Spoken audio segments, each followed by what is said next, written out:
It's John Nicoletti. I'm going to be talking today about the first of 4 phases dealing with the COVID pandemic. The 4 phases involve, first one being dealing with the pandemic and the psychological implications of that. Second phase will be dealing with the psychological implications of quarantine, sheltering in place, working at home. The third phase will be dealing with the loss of one of your own. Sooner or later, all of us will be experiencing a loss of somebody we know. What does it do to us? How do we cope with it? The fourth phase, which won't be released for a while, will be dealing with the recovery. How do you recover from this event? We won't be releasing that until the curve flattens and the end seems to be in sight. So today I want to briefly talk about phase 1. The pandemic and what it does to us. We have a handout on our website that you can get that gets into the specifics on how to cope with phase 1. I'm going to be talking mainly about the symptoms. First one we're seeing from the pandemic is information overload, and that information overload is usually negative. You turn on the radio, you turn on your TV, you get on the internet, what do you hear? You hear several things. First of all, you hear how many people have tested positive. Then you hear how many people have been hospitalized. And then finally you hear how many people have been deceased from the COVID-19 virus. It's all bad news. Then they talk about, well, we're losing the battle, the worst is yet to come. All this just creates fear in you and probably fear in your family members.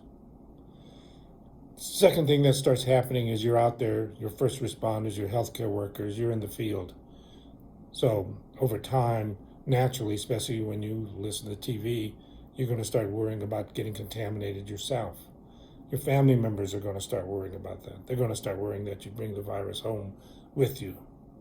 So there's kind of this constant state of paranoia or hypervigilance you're going to be dealing with. If you're working long hours, dealing with a lot of stresses, you're probably experiencing circuit overload, meaning too much, too many, too long. You also may be feeling that, I don't even have time to bleed. I got to keep going. So one of the things that gets dropped out is self-care. Fear gets increased when you start hearing about there's a lack of personal protective equipment. And people in your profession are getting panicked. This creates problems. This may be creating problems with your family where they're wanting you to do something different, or they're wanting you to kind of be available for them. Now you're going to be pulled in 2 different directions. On one hand, you got a job to do. You got all these responsibilities, but on your other hand, your family is becoming needy and needing help on a variety of things. So what happens is, whatever way you make a decision, you're going to feel guilty. The other thing you may start to experience as this builds up is our body does a weird thing and we change from focusing on macro stimuli to micro stimuli. Macro stimuli would be your job, what you're supposed to be doing. Micro stimuli are all the other little white noise around us. You're at home, you're having breakfast with your family. You're all eating cornflakes. You're on tilt. So what are you listening to? You're listening to them crunch the cornflakes and gulp the milk. And everything in your world seems like fingernails on a chalkboard. Everything in your world seems to be irritating you. All problems seem to start out as situational adjustments. Adjusting to the pandemic, adjusting to quarantine. What we do next determines, is it just going to stay as a situational adjustment, or has it become more complex? Example, you're on tilt, you're easily irritated, your children are getting on your nerves. Finally, you reach a breaking point, you yell at them for no reason. Then you feel guilty. Now you just added a second problem. You added guilt to the equation. And all of you know guilt is a gift that keeps on giving. So this is how we begin to create our own misery.